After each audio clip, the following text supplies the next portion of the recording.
Good morning to all of you. कैसे हैं आप सभी? उम्मीद करता हूँ आप सभी स्वस्थ हैं, मस्त हैं और अपनी तैयारी करने में व्यस्त हैं। कुछ दिनों से हमारी क्लासेस डिले हो रही थी। देखिए, कुछ टेक्निकल इश्यूज होते हैं और कुछ बहुत सारी जो बैकएंड पे चीज़ें चलती हैं, उनकी वजह से क्लासेस थोड़ा सा डिले हो गई थी। हम फिर से चीज़ों को दोबारा से रिफ्रेश तरीके से स्टार्ट करेंगे।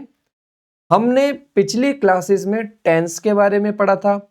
हम प्रेजेंट परफेक्ट कॉन्टिन्यूअस टेंस के बारे में पढ़ रहे थे और हमने पढ़ लिया था कि सिंस एंड फॉर प्रीपोजिशन के बाद अगर ड्यूरेशन ऑफ टाइम या पॉइंट ऑफ टाइम लिखा हो तो हम प्रेजेंट परफेक्ट टेंस को लिखेंगे, प्रेजेंट परफेक्ट टेंस को लिखेंगे और प्रेजेंट परफेक्ट कॉन्टिन्यूअस दोनों टेंस को लिख सकते हैं। प्रेजेंट परफेक्ट कब लिखा जा सकता है? जब वो स्टेटिव वर्ब हो, उसका कॉन्टिन्यूअस नहीं बन सकता हो। अगर वो वर्ब स्टेटिव ना हो, डायनामिक हो और उसका कॉन्टिन्यूअस टेंस बनना पॉसिबल हो तो फिर हम उसको क्या करेंगे? हम उसको प्रेजेंट परफेक्ट कॉन्टिन्यूअस में ही लिखेंगे। यहां तक हमने चीजों को पढ़ लिया था। उसके बाद मैंने आपको थोड़ा सा और बताया था।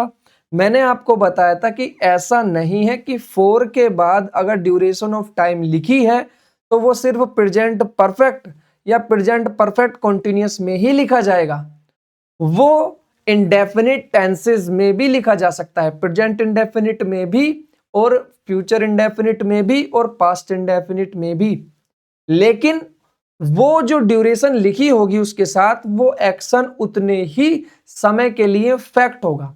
जैसे I am here for 2 hours. ठीक, अब जैसे मैंने ये सेंटेंस लिखा I am here for 2 hours. अब हमने यहाँ फोर प्रीपोजिशन लिखी है। अब इस फोर प्रीपोजिशन का मैंने ऑब्जेक्ट बनाकर लिखा है किसको? टाइम एक्सप्रेशन नाउन को। ठीक, 2 आवर्स को। तो ये पूरी ड्यूरेशन ऑफ टाइम जो है ये इतने ही समय के लिए, जितना ये 2 आवर्स है उतने ही समय के लिए ये एक्शन क्या है? वैलिड है। ठीक, कि मैं सिर्फ यहां 2 घंटे के लिए हूं, ना इससे कम ना उससे ज्यादा। लेकिन अगर हम 4 प्लस ड्यूरेशन के साथ परफेक्ट या फिर परफेक्ट कॉन्टिन्यूअस टेंस लिखते हैं तो वहां पर इनकम्प्लीशन शो करा जाता है। यहां तक हमने चीजों को पिछली क्लास में पढ़ लिया था। दूसरा, हमने चीजों को इतने अच्छे तरीके से, इतने बेहतरीन तरीके से समझा था। क्या समझा था? कि हमारा जो 4 के साथ जब भी हम ड्यूरेशन ऑफ टाइम लिखते हैं तो वो 3 टेंसेस में लिखा जा सकता है। Very good. अब उन 3 टेंसेस में लिखकर वो क्या क्या मीनिंग कन्वे करता है ये हमने पिछली क्लास में पढ़ लिया। लेकिन क्या सिंस और सिंस के बाद जो पॉइंट ऑफ टाइम लिखा जाता है क्या उसको भी इंडेफिनिट टेंसेस में लिखा जा सकता है? तो जवाब है नहीं। ध्यान रखना, सिर्फ 4 प्लस ड्यूरेशन, अगर 4 के साथ ड्यूरेशन ऑफ टाइम लिखा है तो केवल तब उसको इंडेफिनिट टेंस में लिख सकते हैं। सिंस को हम इंडेफिनिट टेंस में नहीं लिख सकते। सिंस के बाद अगर कोई पॉइंट ऑफ टाइम लिखा है तो ध्यान रखना वो हमेशा कौन से टेंस में यूज होगा? वो हमेशा प्रेजेंट परफेक्ट कॉन्टिन्यूअस या फिर प्रेजेंट परफेक्ट में यूज होगा। मैंने आपको पिछली क्लास में अच्छे से समझा दिया था। क्या समझाया था?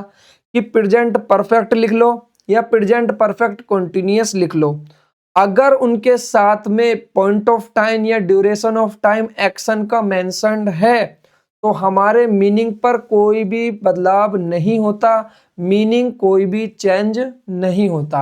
मैंने अच्छे से डिटेल में समझा दिया था। ठीक, अब हमें ये जानना था इस क्लास में, जो अब हमें आगे पढ़ना है वो ये है कि जो सिंस के साथ पॉइंट ऑफ टाइम लिखे जाते हैं, हमेशा ध्यान रखना जब भी सिंस प्रीपोजिशन के बाद कोई टाइम का पॉइंट लिखा हो तो हमें याद रखना है कि उस सेंटेंस में जो टेंस लिखा जाएगा, जो यूज किया जाएगा, या तो वो प्रेजेंट परफेक्ट कॉन्टिन्यूअस होगा या फिर प्रेजेंट परफेक्ट होगा।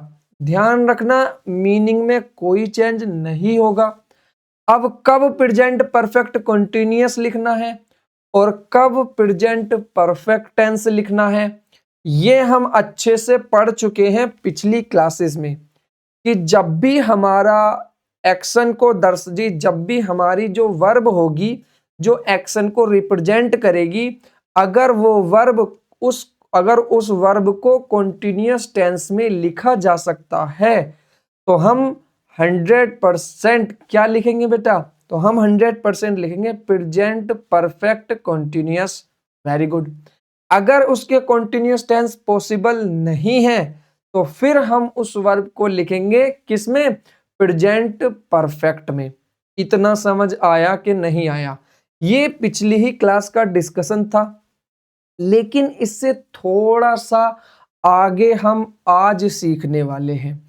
अब आगे हम क्या सीखने वाले हैं कि अगर हम गौर से देखें तो जो ये सिंस होता है, इन सिंस प्रीपोजिशन के बाद में हम हमेशा कोई एक पॉइंट ऑफ टाइम मेंशन करते हैं। Very good. अब ये जो पॉइंट ऑफ टाइम होता है ये पास्ट का कोई एक पॉइंट ऑफ टाइम होता है।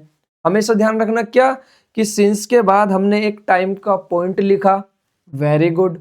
जब हमने टाइम का पॉइंट लिखा तो बस आपको इतनी सी बात याद रखनी है कि वो जो टाइम का पॉइंट हमने सिंस के बाद लिखा होता है वो टाइम का पॉइंट पास्ट का एक टाइम एक्सप्रेशन होता है। यानी वो टाइम का पॉइंट पास्ट का कोई पॉइंट होगा, हमेशा वो पास्ट का ही होगा। इतना समझ आया कि नहीं आया? अगर हम बात करें एग्जाम्पल के थ्रू समझने की, तो अगर हम देखें, जैसे आप सेकंड एग्जाम्पल को पढ़िए, the college is running a computer course since 2007 से इस कॉलेज में या किसी कॉलेज में कंप्यूटर रनिंग प्रोग्राम चल रहा है। तो अगर हम यहाँ देखें तो जो सिंस के बाद हमने पॉइंट ऑफ टाइम जिसको बनाकर लिखा है वो क्या है? तो अगर हम गौर से देखें तो ये हमारा पास्ट का एक टाइम का पॉइंट है। Very good. अगर हम देखें तो ये जो हमारी सिंस प्रीपोजिशन है, हमने इस प्रीपोजिशन का ऑब्जेक्ट इसको बनाया है। Very good. हमें पता है कि जब हम सिंस के साथ में कोई पास्ट का पॉइंट ऑफ टाइम लिखते हैं, क्योंकि सिंस यूज ही किया जाता है इसीलिए कि हमें ये दिखाना है कि कोई एक एक्शन पास्ट के किसी पॉइंट ऑफ टाइम से होता हुआ आ रहा है और जब तक हम उसकी बात कर रहे हैं उस समय तक वो कंप्लीट हो चुका है और अभी कंटिन्यू है और आगे जाके कहीं कंप्लीट हो जाएगा। यानी हमें कंप्लीशन और इनकम्प्लीशन दोनों दिखाना है, और जब हमें कंप्लीशन और इनकम्प्लीशन दिखाना है तो हमें ये जरूर एक्शन को रखना पड़ेगा कि वो जो एक्शन जहां से शुरू हुआ है वो कहीं ना कहीं पास्ट का ही होगा। आप अच्छा खुद सोचो, आप अपने आप अपना दिमाग खुद लगाओ कि हम बात कर रहे हैं इस समय जिस इवेंट के बारे में। जैसे मान लीजिए बारिश पड़ रही है, या फिर ऐसा मान लीजिए कि मैं हूं या आप लोग हो, आप कोई काम कर रहे हो कि मैं 2006 से किसी कॉलेज में पढ़ रहा हूं। यानी जिस समय हम उसकी बात कर रहे हैं तो वो 2006 एक टाइम का पॉइंट है और वो टाइम का पॉइंट पास्ट का है, और पास्ट से लेकर जिस समय हम उसकी बात कर रहे हैं टिल नाउ, अभी तक वो एक्शन कंप्लीट हो चुका है। लेकिन अभी हम पढ़ रहे हैं, आगे 1 2 साल 3 साल 4 साल बाद जब पढ़ाई कंप्लीट हो जाएगी तो हम कॉलेज छोड़ देंगे।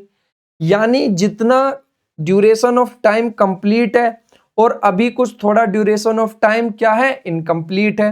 तो यहाँ पर कहीं ना कहीं अंडरस्टूड रहता है, ये छिपा रहता है कि एक्शन कुछ टाइम के लिए कंप्लीट है, अभी इनकम्प्लीट भी है, आगे जाके कंप्लीट हो जाएगा।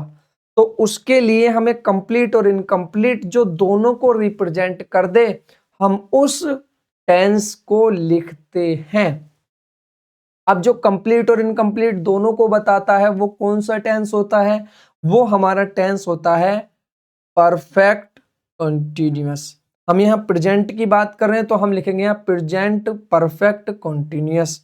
उम्मीद करता हूं ये चीज आपको समझ आई होगी। ये सारी पिछली क्लास की चीजें हैं क्योंकि बहुत दिनों में अपनी क्लास हुई है आज, तो मैं इसीलिए आपको ये पीछे की क्लासेस का थोड़ा सा एक्स्ट्रा करके रिवाइज करके बता रहा हूं। उम्मीद करता हूं यहां तक आप समझ गए होंगे। और अभी हमने पढ़ा था कि सिंस के साथ अगर पॉइंट ऑफ टाइम मेंशन्ड हो तो हम वहां पर कौन सा टेंस यूज करते हैं बेटा? तो हम यहां पर यूज करते हैं क्या? Perfect continuous. और यहाँ प्रेजेंट की बात चल रही है तो यहाँ हम लिखेंगे प्रेजेंट परफेक्ट कंटिन्यूअस। अब इसका प्रेजेंट परफेक्ट कंटिन्यूअस बनाने के लिए हम कौन सी वर्ब की फॉर्म यूज करेंगे? क्योंकि देखिए यहां पर प्रेजेंट कंटिन्यूअस तो लिखा है, लेकिन प्रेजेंट कंटिन्यूअस हमें नहीं लिखना, हमें लिखना है प्रेजेंट परफेक्ट कंटिन्यूअस। तो अब आप कैसे इसको प्रेजेंट परफेक्ट कंटिन्यूअस में लिखोगे? तो आपको वो वर्ब की फॉर्म कमेंट करके बतानी है कि सर ये सेंटेंस प्रेजेंट परफेक्ट कंटिन्यूअस में इस तरह से लिखकर सही होगा। अब हम पढ़ते हैं जो पहला सेंटेंस है उसको। The families are living in Gulmohar Park for the last 2 decades. अब हमें पता है कि हमने फॉर प्रीपोजिशन के बाद एक टाइम एक्सप्रेशन लिखा है, और जो फॉर के बाद टाइम एक्सप्रेशन लिखे जाते हैं वो ड्यूरेशन को रिप्रेजेंट करते हैं, हम ड्यूरेशन को ही लिख सकते हैं। तो यहाँ पर 2 डिकेड्स लिखा है, ऑलरेडी ये ड्यूरेशन है, तो यहाँ पर इतने पार्ट में कोई भी एरर नहीं है। अब हमें पता है कि टाइम डिसाइड द टेंस। अब हम इस टाइम के अकॉर्डिंग टेंस को देखेंगे कि जो ये वर्ब की फॉर्म होती है ये टेंस को रिप्रेजेंट करती है। हमने पढ़ा था वर्ब की फॉर्म को ही हम टेंस कहते हैं। अब अगर हम यहाँ टेंस देखें तो यहाँ कॉन्टिन्यूअस टेंस है, प्रेजेंट कॉन्टिन्यूअस टेंस है। Very good. क्या हमने अभी पढ़ा था और पिछली क्लासेस में पढ़ा था कि जब हम फॉर और सिंस के बाद टाइम का कोई एक एक्सप्रेशन लिखते हैं तो वहां पर परफेक्ट और परफेक्ट कंटिन्यूअस टेंस लिखे जाते हैं। तो अगर हम यहाँ देखें तो हमें परफेक्ट कंटिन्यूअस टेंस लिखना चाहिए। और परफेक्ट टेंस कब लिखते हैं? जब हमारी वर्ब जो है उसका कंटिन्यूअस बनना पॉसिबल ना हो। और लिविंग का हम कंटिन्यूअस बना सकते हैं। तो हम क्या लिखेंगे इसको? हम लिखेंगे इसको प्रेजेंट परफेक्ट कंटिन्यूअस में। तो द फैमिलीज, और उसके बाद क्या लिखेंगे? Have been. क्या लिखेंगे बेटा? The families have been living in Gulmohar Park for the last 2 decades. उम्मीद करता हूं यहां तक की चीजें समझ आ गई होंगी। देखिए पिछली क्लास का ही थोड़ा सा डिस्कशन आज की क्लास में मैंने इसलिए रखा है क्योंकि बीच में क्लासेस में गैप होने की वजह से हो सकता है आप चीजों को थोड़ा सा भूल रहे हो। तो मैंने कुछ एग्जाम्पल्स ऐसे रख लिए हैं जिससे आज की क्लास में पढ़ाए जाने वाले कंसेप्ट आपके अच्छे से समझ में आए। उसके बाद अगर हम देखें तो सी इज वर्किंग हियर सिंस 1987, 1987 से कोई यहाँ काम कर रहा है। अच्छा हम बात कर रहे हैं 1987 से, ठीक है, और टिल नाउ यानी कि जिस समय हम बात कर रहे हैं उस समय तक।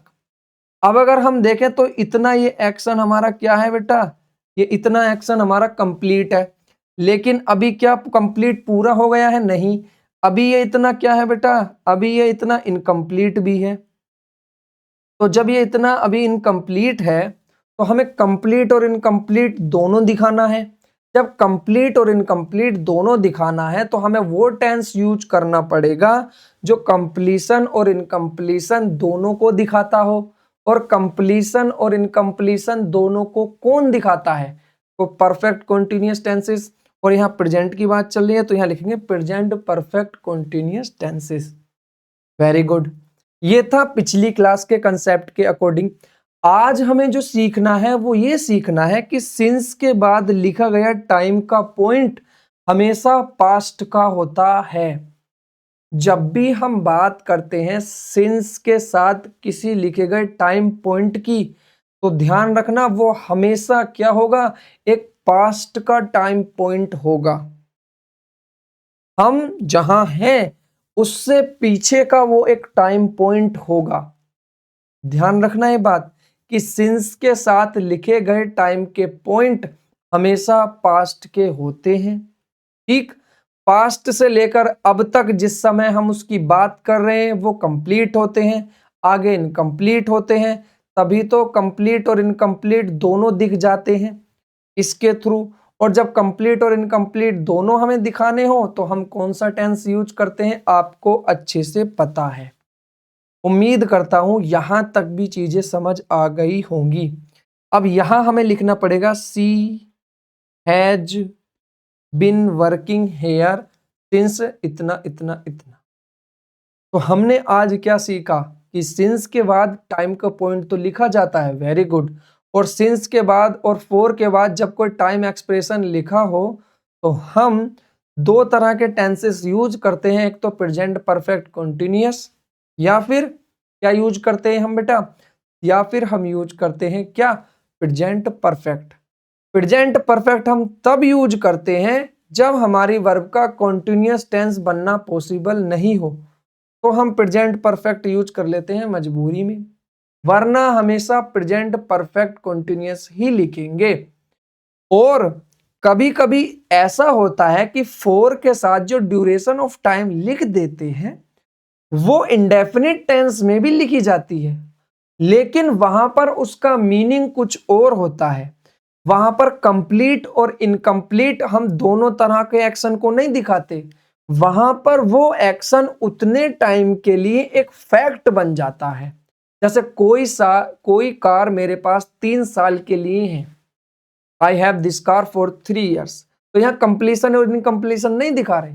अब हम ये बता रहे कि ये एक फैक्ट है, सिर्फ 3 साल तक के लिए वैलिड है। आप कहीं शादी में गए हो तो आप 2 घंटे के लिए उस शादी में हो, तो I am here for 2 hours, कि मैं यहाँ सिर्फ 2 घंटे के लिए हूं, ना उससे कम ना उससे ज्यादा। लेकिन जब हमें कंप्लीशन और इनकम्प्लीशन दोनों दिखाने हो कि मैं यहाँ 2 घंटे से हूं, तुम्हारा इंतजार कर रहा हूं, आगे भी इंतजार करूंगा या रहूंगा, यानी कंप्लीशन और इनकम्प्लीशन दोनों दिखाना हो, तब हम यूज करेंगे परफेक्ट कॉन्टिन्यूअस टेंस। और वर्ब अगर कॉन्टिन्यूअस टेंस में नहीं यूज होती तो कंप्लीशन और इनकम्प्लीशन दोनों दिखाने के लिए हम परफेक्ट का भी यूज कर लेते हैं। उम्मीद करता हूं यहां तक की सारी चीजें क्लियर होंगी। उसके बाद देखो, he lives in this house since 1990, 1990 से वो यहां रह रहे हैं। अब अगर हम देखें तो सिंस प्रीपोजिशन है, वेरी गुड। इसके बाद हमने टाइम लिखा है, वेरी गुड। इसके बाद लिखा गया टाइम हमेशा पास्ट का होता है, क्या ये पास्ट का है? तो जवाब है आपका हाँ है। तो ये पास्ट का है तो ये सही है, यहां पर कोई भी एरर नहीं है। अब टाइम डिसाइड द टेंस। अब देखो टाइम के अकॉर्डिंग टेंस लिखा जाता है। अब टेंस क्या होता है बेटा, हमने पहली क्लास में पढ़ा था कि टेंस वर्ब की फॉर्म होती है। कौन सी वर्ब की फॉर्म होती है? जो एक्शन के, इवेंट के स्टेट ऑफ एक्शन को रेफर करे, स्टेट ऑफ इवेंट को रेफर करे कि वो कौन सी स्टेट का है। अगर हम देखें तो ये इंडेफिनिट टेंस में लिखी है। अगर हम इंडेफिनिट टेंस में हम ड्यूरेशन को लिख सकते हैं। हमें अभी पढ़ा था कि सिंस वाली, जो सिंस के बाद टाइम पॉइंट लिखे होते हैं, हम उनको इंडेफिनिट टेंस में नहीं लिखते, तो हमने ये गलत कर दिया। अब हम इसकी जगह पर क्या लिखेंगे, या तो प्रेजेंट परफेक्ट या फिर present perfect continuous. Present perfect हम कब लिखते हैं? जब उस वर्ब का कंटिन्यूअस टेंस बनना पॉसिबल ना हो। क्या इस लिव वर्ब का कंटिन्यूअस टेंस बन सकता है? तो देखो अभी हमने शायद ऊपर कहीं बनाया था, तो अब हम इसको क्या, कौन से टेंस में लिखेंगे? प्रेजेंट परफेक्ट कंटिन्यूअस टेंस में ही लिखेंगे। उम्मीद करता हूं यहां तक की चीजें समझ आ गई होंगी। तो हम यहां लिखेंगे ही हैज बीन लिविंग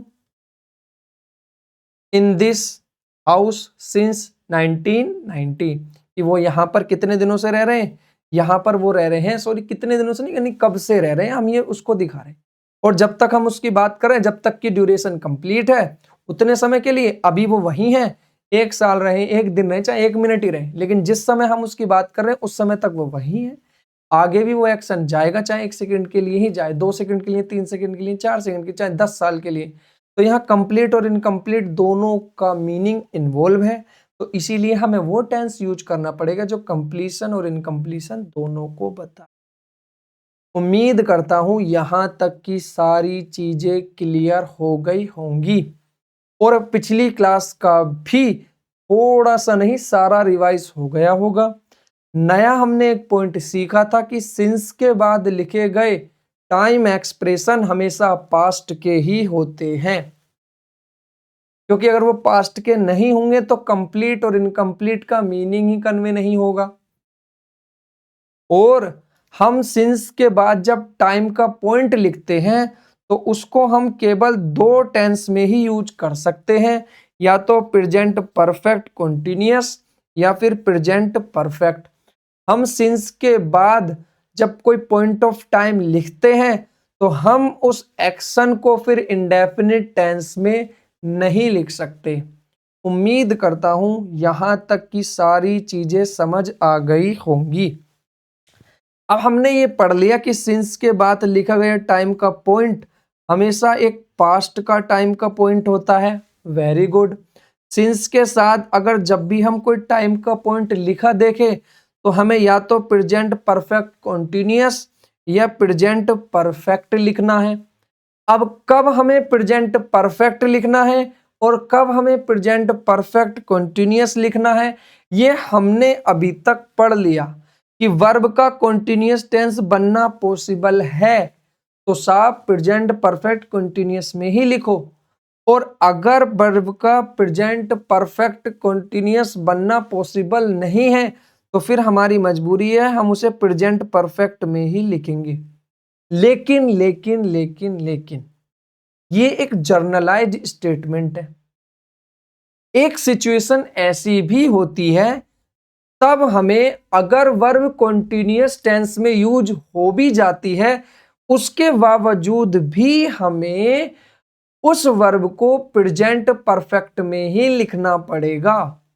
अब वो कौन सी सिचुएशन है, क्योंकि जब तक हम वो नहीं जानेंगे तब तक हम उसको कैसे समझेंगे, कैसे उसका यूज करेंगे। देखिए एक्चुअल में ना आप लोगों को क्यूरियोसिटी होती है कि सर कोई क्वेश्चन आंसर करा दो, 40 क्वेश्चन, 50 क्वेश्चन या टॉप 100 क्वेश्चन। क्योंकि देखिए अभी ना माहौल चल रहा है एक यूट्यूब पे अजीब सा, टीचर्स ने 7 दिन 7 मैराथन, 40 दिन 40 मैराथन, मतलब पता नहीं क्या क्या चल रहा।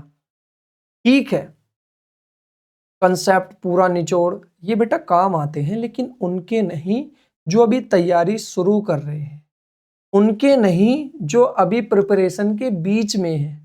ये उन लोगों की मदद करते हैं। ये सारी चीज मुझे तो लगता भी नहीं कि किसी की मदद करती, बट चलो अगर बाय चांस करती भी है तो ये केवल उन लोगों की मदद करती है जिनका सिलेबस कंप्लीट है, जो ऑलरेडी मॉक टेस्ट लगाते हैं डेली, और मॉक टेस्ट में जिनका अच्छा स्कोर आता है। ये सारी चीजें उन लोगों को मदद करती हैं। फिर वही लोग ये कहते हैं जाकर के, जो अच्छा स्कोर कर रहे हैं पहले ही मॉक टेस्ट में सब चीजों में, कि हमने तो उन सर से पढ़ा था, हमने उन सर की 40 वीडियो देखी, हम सिलेक्ट हो गए। मतलब वो बंदा पहले से अच्छा स्कोर कर रहा है मॉक टेस्ट में, पहले से अच्छा पढ़ा लिखा है, ज्ञान है उसको, लेकिन वो इंक्लूड करेगा, ऐसे दिखाएगा कि सिर्फ उन 40 वीडियो ने, उन 5 वीडियो ने, उन 7 वीडियो ने ही उन्हें सब कुछ सिखाया। नहीं बेटा, measure of the cases, most of the cases ऐसे होते हैं जो उनको पढ़कर कोई फायदा नहीं होता। आप अपने आप को पहचाने, आप कौन सी कैटेगरी में आते। देखिए जब आप यही नहीं जान पाते, आप अपने लिए यही डिसाइड नहीं कर पा रहे कि क्या हमारे लिए अच्छा है, क्या हमारे लिए बुरा है, तो फिर आप तैयारी ही क्यों कर रहे हैं। क्योंकि एक एस्पिरेंट तो वो है, पढ़ने लिखने वाला बच्चा वो होता है जो अपनी चीजें अपने हिसाब से डिसाइड करता है, दूसरों के अकॉर्डिंग नहीं चलता। दूसरों को तो बिजनेस चल रहा है इस चीज से। टीचर्स ना यहाँ उल्लू बनाने की उसमें लगे हैं, ये वो मेरा है, ये मेरा है, ये टॉपर्स मेरा है, ये मेरा है। अरे भाई पढ़ाने की बजाय बाकी सब काम होंगे, सब चीजें होंगी, लेकिन बस कुछ है, सारे नहीं, मैं सारे टीचर्स को इन्वॉल्व नहीं कर रहा इसमें। कुछ टीचर्स हैं जो जेन्युइनली एकदम परफेक्ट पढ़ाते हैं, जिनका तोड़ ही नहीं है। But most of the cases में जो टीचर्स है ना, भागदड़ सी ज्यादा है। देखिए वापस आते हैं पॉइंट पे, आपको वो चीजें पढ़नी है जो आपके लिए आपको एक थिंकिंग क्रिएचर बनाए, आपको सोचना समझना सिखाए। क्वेश्चन आंसर रट लो, रूल रट लो, ये रट लो, ठीक है, अच्छी बात है। मैं आपको जर्नल स्टेटमेंट दे देता हूं कि जब जब ऐसा हो ऐसा कर लेना, या जब जब ऐसा हो ऐसा कर लेना। क्यों? क्योंकि अगर मैं ये नहीं दूंगा तो आपको ऐसा नहीं लगेगा सर ने पढ़ाया क्या है। आपको ऐसा लगेगा कि हमने तो कुछ पढ़ा ही नहीं है, क्योंकि हमें आदत हो गई है वैसे पढ़ने की। लेकिन बेटा इसका जब मैं आपसे कहता हूँ ना, सोचो सोचो, अपना दिमाग लगाओ, क्योंकि एग्जाम के अंदर बेटे एट द एंड हमें ही सोचना है, एट द एंड हमें अपना ही दिमाग लगाना है। और यही होता है कि ज्यादातर बच्चे ना होपलेक्स होके गलत कराते, अच्छी चीजों को भी जो उन्हें आती होंगी ना एग्जाम में, उनको भी गलत करके आएंगे। सिर्फ किस वजह से? कि वो अपना दिमाग जब यूज करते हैं, जब लगाते हैं चीजों को, तो कंफ्यूजन में पड़ जाते हैं। क्योंकि यहाँ तो उन्होंने रूल रटा और रूल देखा कर दिया, या कुछ भी एक चीज XYZ देखी, टीचर्स आए, टीचर्स ने क्वेश्चन का आंसर बताया आके, इसका ये होगा ऐसा होगा, ठीक है बेटे क्वेश्चन आंसर याद नहीं करने, हमें कंसेप्ट को समझकर चलना है, कैसे चीजें एक्चुअल में वर्क करती हैं, कैसे एग्जाम में क्वेश्चन बन सकते हैं, कैसे हम उनको सोल्व करें, कैसे हम उनको अप्रोच करें, ये सारी चीजें हमारी मदद करती हैं। 10,000 क्वेश्चन प्रीवियस ईयर, 50,000, 60,000, तुम 20,000 कर लो, 30,000 कर लो, क्या ही फायदा?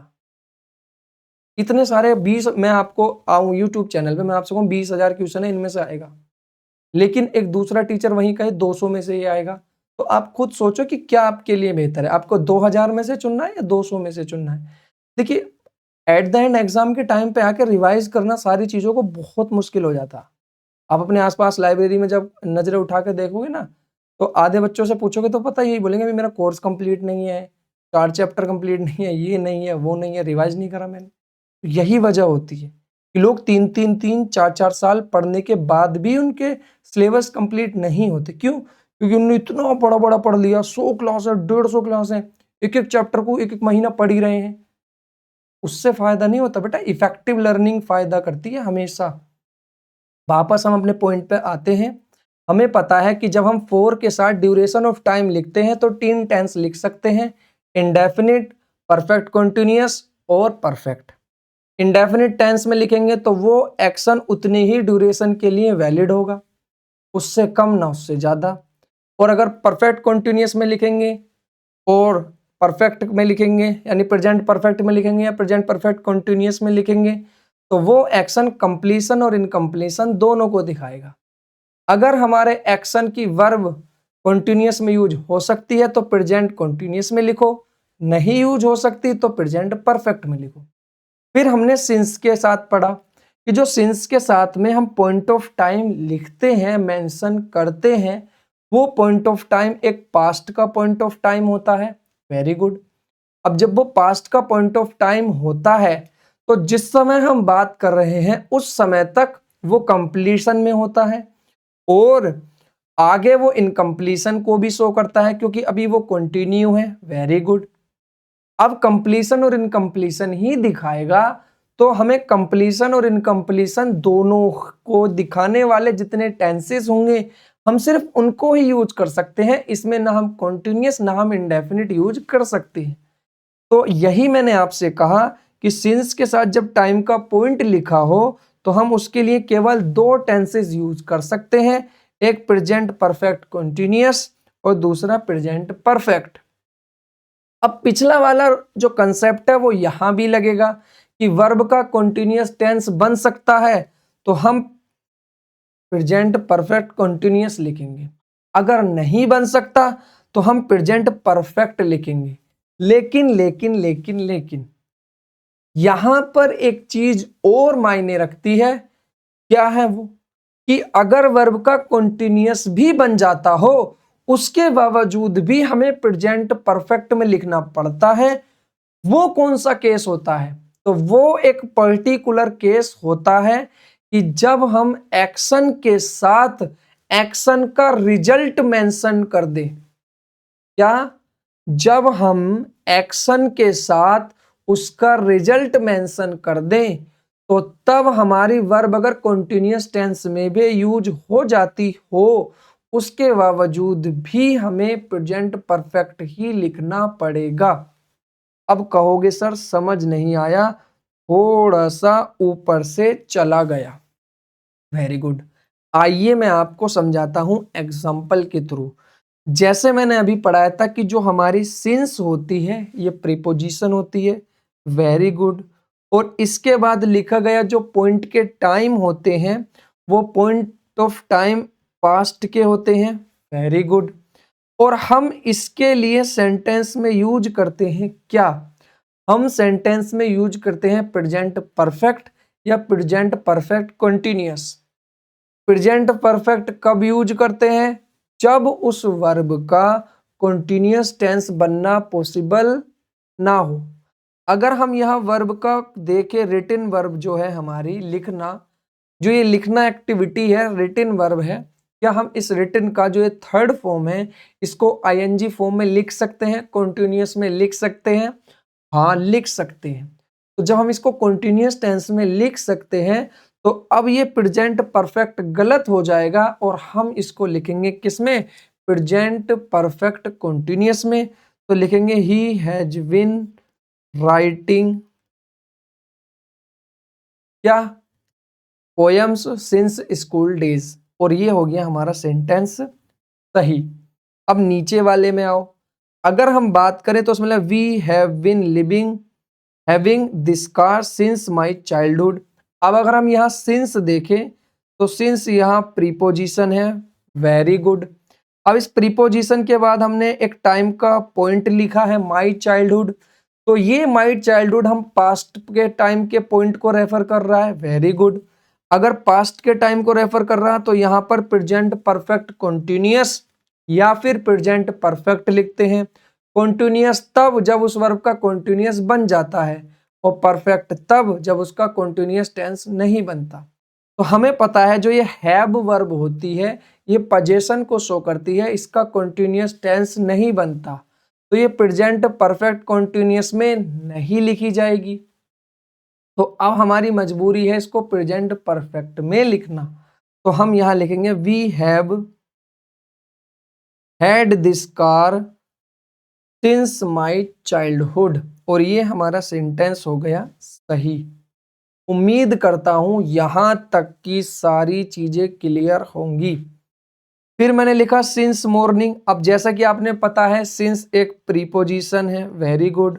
प्रीपोजिशन के बाद सिंस प्रीपोजिशन के बाद जो टाइम का पॉइंट लिखा रहता है ये हमेशा पास्ट का होता है, वेरी गुड। अब अगर हम यहाँ देखें तो टाइम डिसाइड द टेंस, तो अब हम यहाँ देखें तो इसके अकॉर्डिंग हमें लिखना पड़ता है परफेक्ट कॉन्टिन्यूअस या फिर परफेक्ट टेंस। अब यहाँ प्रेजेंट की बात हो रही है तो प्रेजेंट परफेक्ट या present perfect continuous tense. Present perfect कब लिखते हैं? जब वर्ब का कॉन्टिन्यूअस नहीं बनता हो। और प्रेजेंट परफेक्ट सॉरी कॉन्टिन्यूअस कब लिखते हैं? जब प्रेजेंट परफेक्ट कॉन्टिन्यूअस तब लिखते हैं जब वर्ब का कॉन्टिन्यूअस टेंस बन जाता है। तो अगर हम यहाँ देखें जो ये वेटेड वर्ब है इसका कॉन्टिन्यूअस बन जाता है, तो यहाँ प्रेजेंट परफेक्ट गलत हो गया और हम यहाँ लिखेंगे प्रेजेंट परफेक्ट कॉन्टिन्यूअस। तो अगर हम यहाँ लिखेंगे I have been waiting at this place since morning, तो ये सेंटेंस अब क्या हो जाएगा हमारा? सही हो जाएगा। उम्मीद करता हूं यहां तक की चीजें क्लियर होंगी। उसके बाद अगर हम देखें तो हमने सिंस लिखा है प्रीपोजिशन, वेरी गुड। उस प्रीपोजिशन के बाद हमेशा पास्ट का एक टाइम पॉइंट लिखा है, तो ये टाइम का पॉइंट है, वेरी गुड। पास्ट का है, वेरी गुड। तो यहाँ तक कोई एरर नहीं है। अब हमें पता है टाइम डिसाइड द टेंस, और इस टाइम के अकॉर्डिंग हमारा एक्शन होना चाहिए परफेक्ट कॉन्टिन्यूअस में या फिर प्रेजेंट परफेक्ट में। अब हम कॉन्टिन्यूअस कब लिखते हैं? कॉन्टिन्यूअस हम तब लिखते हैं जब वो कॉन्टिन्यूअस में यूज हो जाती हो वर्ब। तो क्या डू वर्ब का कॉन्टिन्यूअस बन जाता है? तो आपका जवाब होगा हाँ, बन जाता है। I am doing my homework, I am doing this, I am doing this, I am doing this. हम बोल सकते हैं कि ये कर रहा हूँ, ये कर रहा हूँ, ये कर रहा हूँ। तो यहाँ कॉन्टिन्यूअस टेंस यूज हो जाता है। तो जितनी हमारी प्रीवियस नॉलेज है उसके अकॉर्डिंग ये सेंटेंस सही होना चाहिए। लेकिन लेकिन लेकिन अभी मैंने आपको बताया था कि जब हमारे एक्शन के साथ उस एक्शन का रिजल्ट मेंशन हो, हाउ मच का रिप्लाई, कितना वर्क हो गया, हाफ ऑफ द वर्क, आधा वर्क कंप्लीट है, यानी इस एक्शन का रिजल्ट जब उसके साथ लिखा हो तो हम अगर कॉन्टिन्यूअस टेंस में भी वर्ब लिखी जा सकती हो बावजूद उसके हम प्रेजेंट परफेक्ट में ही लिखेंगे। तो हम यहां लिखेंगे I have done half of the work since yesterday. जैसे नेक्स्ट एग्जांपल से समझो, सिंस यहाँ प्रीपोजिशन है, वेरी गुड। सिंस जब प्रीपोजिशन होती है उसके साथ एक टाइम का पॉइंट लिखा जाता है, वेरी गुड, टाइम का पॉइंट लिखा है।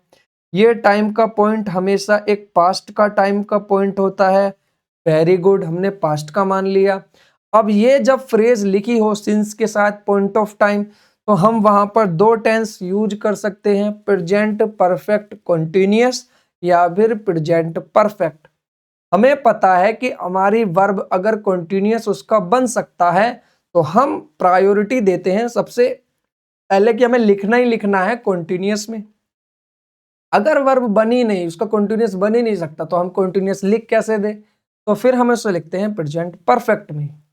लेकिन अगर वर्ब का कंटिन्यूअस बन भी सकता हो, उसके बावजूद भी अगर उसका रिजल्ट मेंशन हो कि वो वर्क कितना हो गया, हाउ मच या हाउ मेनी, तो हमने राइट तो कर दिए, लिख तो दिए लेटर्स, हाउ मेनी लेटर्स, कितने लेटर्स लिख दिए, तो हमने यहां लिख दिया 2। तो अब यहां ये रिजल्ट मेंशन्ड है किसका? एक्शन का। तो जब एक्शन का रिजल्ट लिखा हो तो वहां पर हम कंटिन्यूटी नहीं दिखाते, हमारा स्ट्रेस होता है उस एक्शन को कंप्लीशन दिखाने पर कि वो एक्शन कितना कंप्लीट हो गया है और अभी इनकम्प्लीशन आगे जारी है। तो हम वहां पर एम्फेसाइज करने के लिए कंटिन्यूअस को अवॉइड कर करके हम वहां परफेक्ट टेंस को लिख देते हैं। तो हम यहां पर लिखेंगे I she has written 2 letters since morning, यानी हैज ऐप के साथ डायरेक्ट वर्ब की थर्ड फॉर्म लिख दी और ये हमारा बन गया क्या? प्रेजेंट परफेक्ट में। उम्मीद करता हूं यहां तक की सारी चीजें समझ आ गई होंगी। अब मैं इस कंसेप्ट को समराइज कर देता हूं, चीजों को सम अप कर देता हूं, आपके लिए थोड़ा सा आसान बना देता हूं चीजों को। अगर हम गौर से देखें तो जो सिंस होता है उसके बाद एक टाइम का पॉइंट लिखा रहता है, वेरी गुड, सबको पता है। अब जो वो सिंस के साथ टाइम का पॉइंट लिखा रहता है वो पास्ट का एक टाइम का पॉइंट होता है, वेरी गुड, ये भी सबको पता है। तो जब भी इस तरह की फ्रेज लिखी हो तो हम या तो प्रेजेंट परफेक्ट कंटिन्यूअस टेंस लिखते हैं या फिर प्रेजेंट परफेक्ट लिखते हैं। अब हम most probably present perfect continuous ही लिखेंगे, सिवाय दो कंडीशंस के।